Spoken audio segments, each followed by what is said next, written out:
असं नाही. तर तिथं त्यांनी जे प्रोसिजर करणं गरजेचं आहे किंवा जे अपेक्षित आहे, ते सगळं त्या ठिकाणचं पूर्णत्व झालेलं आहे. त्यामध्ये काही शंका वाटत नाहीये मला.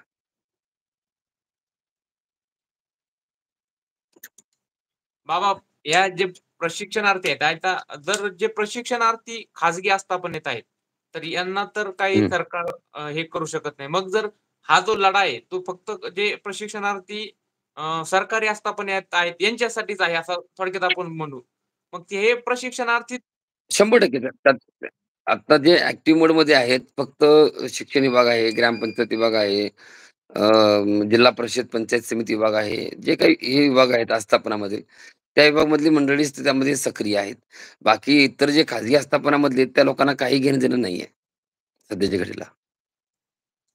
मग जो आपण आकडा आहे 1,34,000चा सांगतोय, तो जर आकडा एक्झॅक्ट आपल्याला समजला, तर आपल्याला आणखी थोडासा तर फायदा होईल असं मला आपल्याला तरी वाटतं. कारण नाही 100% ते तो जर आपल्याला आकडा जर कळाला, तर तो 100% आपल्याला फायदेशीर ठरेल आणि तोच आकडा आपल्याला शेवटपर्यंत आपण नेऊ शकेल. आपण सांगत असताना देखील अशाच पद्धतीने सांगणार आहोत त्यांना, की 1,34,000 मधील 1,00,000 लोकं प्रायव्हेट आस्थापनामध्ये कायमस्वरूपी रोजगार त्यांना तुमच्या माध्यमातून उपलब्ध झाले. पण 34,000 विद्यार्थ्यांना तुम्ही मोकळं सोडू नका. त्या त्या लोकांना सोडल्यामुळं 1,34,000चा टिपूर तुमच्यावरती येईल. अशा पद्धतीची एक भूमिका, भावनिक साथ घालण्यासाठीच आपण एकनाथ शिंदे साहेबांची भेटची अपेक्षा करतोय. एकनाथ शिंदे साहेब यांच्यासोबत भेट झाल्याच्या नंतर प्रमुख मागण्या कोणत्या-कोणत्या आपण त्यांच्यासोबत मांडणार? प्रमुख मागणी एकच असेल, की कायमस्वरूपी रोजगार त्या ठिकाणी उपलब्ध व्हावा. 11 महिन्यानंतर जे कार्यकाळ वाढवून पाहिजे, त्या ठिकाणी ते स्टेप त्या ठिकाणची व्हावी. नियमित पगार जो आहे तो नियमित व्हावा. पगार आपण त्या ठिकाणी लगेच वाढवून मागणार नाहीये. पण आहे त्या ठिकाणी रोजगार जो आहे तो उपलब्ध तुमच्या माध्यमातून व्हावा, ही माफक अपेक्षा आहे. जर समजा तुम्ही पगार देत नसाल किंवा रोजगार देत नसाल, तर ठीक आहे, काही हरकत नाही. पण 11 महिन्यानंतर काय आमचं? 11 महिन्याचं आमचं प्रशिक्षण पूर्ण झालेलं आहे. मग आम्ही पुढे काय करायचं? हा सवाल घेऊन आम्ही तुमच्यापाशी उतरलोय. बाबा या संपूर्ण लढाईमध्ये प्रशिक्षणार्थ्यांचं जे योगदान आहे, ते तुम्हाला कसं वाटतं? म्हणजे त्यांचा प्रतिसाद पाहिजे तेवढा आहे का? नाही, जेवढा पाहिजे तेवढा नाही.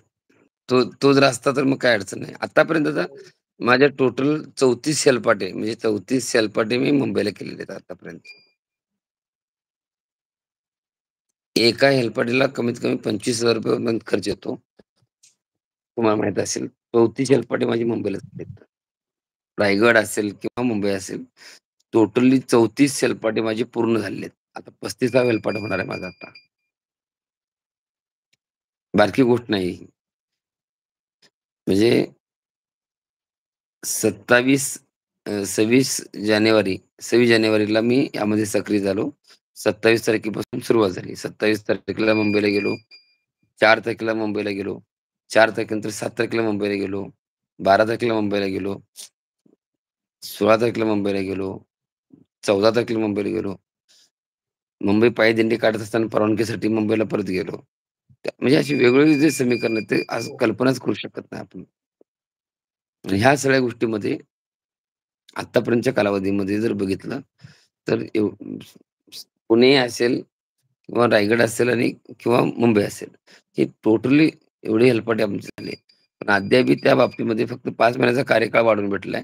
पण पुढच्या कार्यकाळासाठी जे काही समीकरण किंवा जी ताकद गरजेची आहे, ती संख्याबळ खूप कमी पडतंय. आणि प्रशिक्षणार्थी आपण वेगळं समीकरण काय करू शकतो? आता जेवढं माझ्या हातात आहे तेवढं मी करू शकतोय. म्हणजे माझ्या हातातनं संख्याबळाला मी काय करू शकत नाही ना. आता मीडियावरती जर बघितल्या बातम्या, तर 100हून अधिक बातम्या लागलेल्या आहेत. जे एवढा दंगा व्हायला पाहिजे होता, तो दंगा तयार झालेला आहे. पण पुढं जाण्यासाठी 36 जिल्ह्यातील युवा प्रशिक्षणार्थी आम्ही तुमच्यासोबत आहे. असा जर आकडा 100-200चा जर आकडा तयार झाला, 200-200 मुलं जर प्रत्येक भागातली तयार झाली, तर 6,000 मुलं जेव्हा रस्त्यावर उतरतील, तेव्हा सरकार पण विचार करेल. बाबा पण सध्या प्रशिक्षणार्थ्यांचं जे प्रशिक्षण सुरू आहे, त्यामुळे सुद्धा काही प्रशिक्षणाला अडथळा निर्माण पण ठीक होतोय. आहे ना. मी काय म्हणतोय, काही हरकत नाही. होऊ देईल ना आता. जे काय व्हायचं एकदा होऊ देईल. पण सरकारला तर तोंड द्यावं लागणार आहे. सरकारला तर ह्या गोष्टी मोजाव्या लागणार आहेत. सरकारला तर ह्या गोष्टी कराव्या लागणार आहेत. सरकारला आपण सुट्टी सोडणार आहे का? सरकारला मोकळं सोडणार नाही ना. सरकारला तर आपण जाब विचारणारच आहे. आता उद्या 22 तारखेला उद्या मी जातोयच मुंबईला. मुंबईला गेल्यानंतर सकारात्मक दृष्टी चर्चा होईल 100% त्यात काय अडचण नाही. आणि जर नाही झाली, तर लगेच तारीख पण डिक्लेरेशन करतोय पुढची आंदोलनची.